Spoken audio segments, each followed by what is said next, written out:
ये आकाशवाणी गोरखपुर है। अब आप सुषमा श्रीवास्तव से क्षेत्रीय समाचार सुनिए। प्रधानमंत्री नरेंद्र मोदी ने आज अमेठी सांसद खेल प्रतियोगिता के समापन समारोह को वर्चुअल माध्यम से संबोधित किया।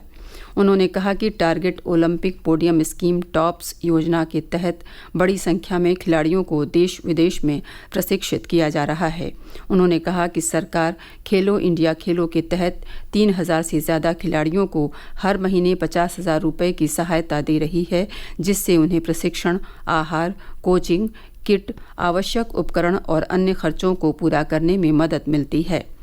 प्रधानमंत्री ने कहा कि आज देश के छोटे शहरों और कस्बों से खेल प्रतिभाएं सामने आ रही हैं।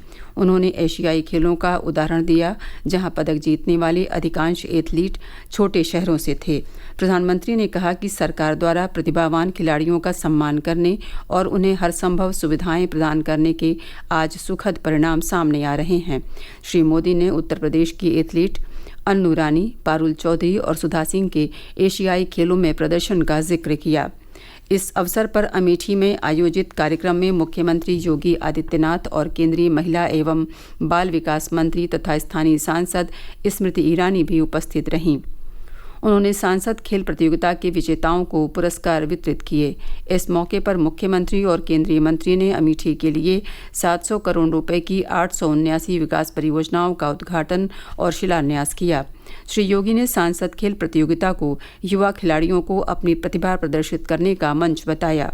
उन्होंने कहा कि भारत ने 107 पदक जीतकर एशियाई खेलों में अपना सर्वश्रेष्ठ प्रदर्शन किया है। उन्होंने कहा कि इनमें लगभग 25% पदक यूपी के खिलाड़ियों ने जीते हैं। श्री योगी ने कहा कि प्रदेश सरकार युवा खिलाड़ियों को रोजगार देने के लिए प्रतिबद्ध है। राज्य सरकार अब तक विभिन्न खेलों के 500 पदक विजेताओं को नियुक्ति पत्र दे चुकी है। उन्होंने कहा कि एशियाई खेलों में स्वर्ण पदक जीतने वाले प्रदेश के खिलाड़ियों को सरकार 3 करोड़ रुपए की धनराशि और डिप्टी एसपी का पद देगी। केंद्रीय मंत्री स्मृति ईरानी ने कहा कि अमेठी में सांसद खेल प्रतियोगिता में पिछले 25 दिनों में रिकॉर्ड 1,11,000 खिलाड़ियों ने 13 खेल विधाओं में अपनी प्रतिभा का प्रदर्शन किया है। उन्होंने विशेष रूप से महिला खिलाड़ियों के प्रदर्शन की प्रशंसा की। मुख्यमंत्री योगी आदित्यनाथ ने आज लखनऊ में उत्तर प्रदेश लोक सेवा आयोग द्वारा चयनित 219 प्रधानाचार्यों को नियुक्ति पत्र सौंपे। उन्होंने कहा कि प्रधानाचार्य शिक्षण संस्थान के रीढ़ होते हैं। अगर प्रधानाचार्य अनुशासित रहकर कॉलेज में नवाचार और नई गतिविधियों को बढ़ावा दें तो इसके सार्थक परिणाम सामने आते हैं। मुख्यमंत्री ने कहा कि उनकी सरकार ने पिछले 6 वर्षों में प्रदेश में 1,64,000 शिक्षकों की भर्ती की है। विद्यालयों में बुनियादी सुविधाओं को बढ़ाया गया है और परीक्षाओं को नकल विहीन बनाया गया है। एक समय ऐसा भी होता था जिसमें साल भर केवल परीक्षा, परिणाम और प्रवेश, इन तीनों में 3/4 समय खर्च हो जाता था और बाकी जो 3 महीने बचते थे इसमें पर्व और त्योहार भी होने हैं, छुट्टी भी होनी है।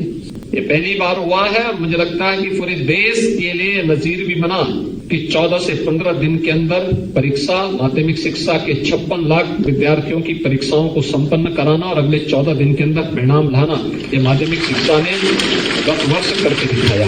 नकल विहीन परीक्षा होगी, यह भी करके दिखाया और उसने अन्य बोर्ड और उन संस्थाओं को जो परीक्षाएं कराते हैं उनके लिए एक मानक भी इसके सामने प्रस्तुत किया। मुख्यमंत्री ने यह भी कहा कि जब तक नए शिक्षकों की नियुक्ति न हो जाए तब तक सेवानिवृत्त शिक्षकों की सेवाएं ली जाएं। उन्होंने कहा कि इस दौरान उन्हें एक निश्चित मानदेय दिया जाए। प्रदेश के बहुचर्चित कारतूस कांड के दोषी सभी 24 पुलिसकर्मियों को आज रामपुर जिले में विशेष न्यायाधीश ने 10-10 साल की जेल और 10-10 हजार रुपये जुर्माने की सजा सुनाई। न्यायालय ने कल सभी आरोपियों को दोषी करार दिया था। सजा सुनाए जाने के बाद सभी को जेल भेज दिया गया। इन सभी पर नक्सलियों को सरकारी कारतूस की आपूर्ति करने का आरोप था।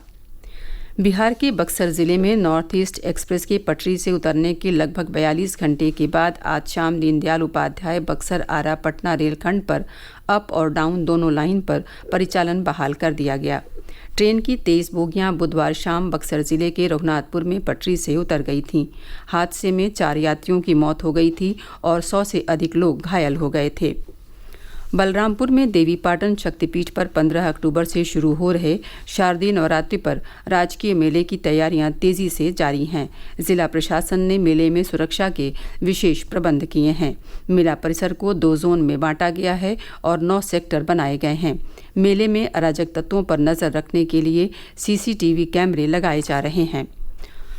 मौसम विभाग ने पश्चिमी विक्षोभ के प्रभाव से प्रदेश के पश्चिमी जिलों में 15 से 17 अक्टूबर के बीच वर्षा होने की संभावना जताई है। इसके साथ ही क्षेत्रीय समाचारों का ये बुलेटिन समाप्त हुआ। नमस्कार।